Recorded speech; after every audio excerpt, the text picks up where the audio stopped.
Welcome to Shaw Planet for November 29th, 2022. I can't believe it's almost here. It's almost December.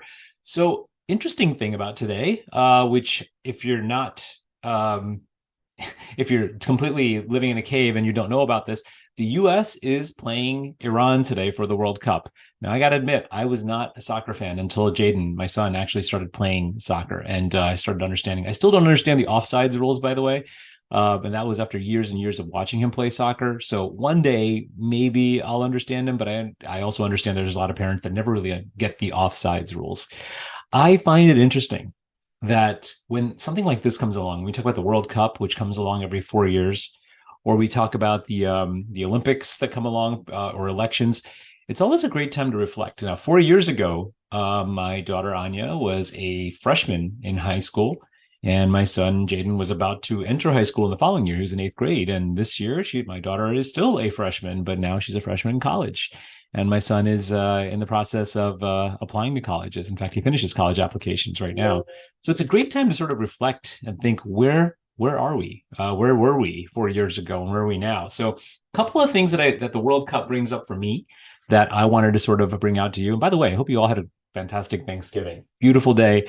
I did spend Sunday. Some of you, my friends out there who are Jets fans, enjoy this moment that you had on Sunday. It was rough to be at that game. It was rainy, and yeah, I won't spend a lot of time talking about that too. But interesting thing is, during this World Cup, two things I want to bring up. One was sort of reflecting on the 4 years ago, where we were and where we are now. And then secondly, this also tends to be the time of year where people get their most productive geography lessons. Where are countries like Wales? Where is Qatar? Where is some of these other nations that we're fighting? But it's also interesting because as Americans, we tend to heavily bias the US, and we heavily tend to bias what we know when it comes to our investments. But one of the things that I wanted to share with you, I'm going to share my screen really quick, and I'm warning you right now, it's not going to be easy to see. Not because it's difficult concept, but it literally is not easy to see because it's a really, really small screen.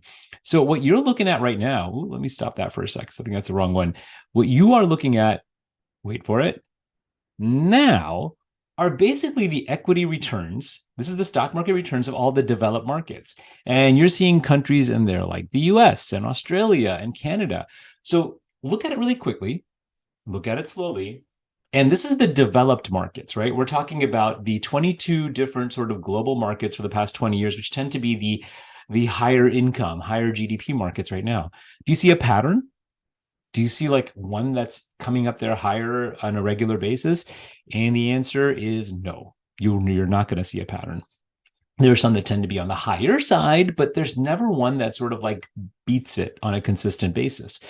Now, interesting thing as we're learning all about this geography itself is, some of these countries we know about. New Zealand, we know about Australia, we know about Finland, but you wouldn't expect a lot of these countries to necessarily be at the top of the annual return chart for the year itself. And this is going from 2002 to 2021.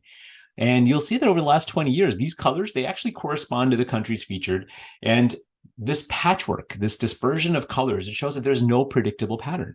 So what's the takeaway here? Investors who follow a structured, diversified strategy, they're more likely to capture these returns. So you want to know, not just for World Cup purposes, but you want to know that you're taking this diversified approach. Now, what about the undeveloped countries? What about what we call emerging countries?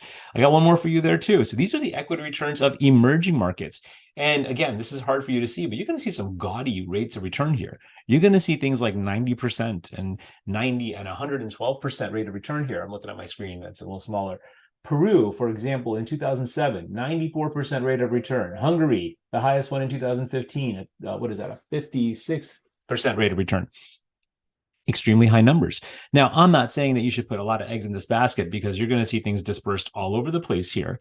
But does it make sense for us to have some sort of diversified strategy to take some exposure here? And the answer, in my opinion, is yes. Again, follow a structured, diversified strategy, and you're likely to get these returns wherever they might be. But again, not all the eggs in one basket. And soccer jerseys notwithstanding, that's not the only thing that contributes to growth in your portfolio. So that's one thing that I thought was interesting. As you hear these countries' names, and as you hear of things that you may not have heard of before, or you couldn't spot out on a globe, how does that all play out? The other thing that I wanted to bring up to you before you get started on your day today is what happens if you didn't do the thing that a lot of people did and sort of react to markets. And this is back as what happened 4 years ago. So what you're looking at right now, there it is basically if I put together this portfolio of just indices, and when I say indices, I'm talking about things like a U.S. bond index, a S&P 500, and Dow Jones Industrial Average, and Russell 3000. Just put 300,000 in each one of them. This is a sample. I call it my index mixtape here because I'm a child of the 80s, and why wouldn't I?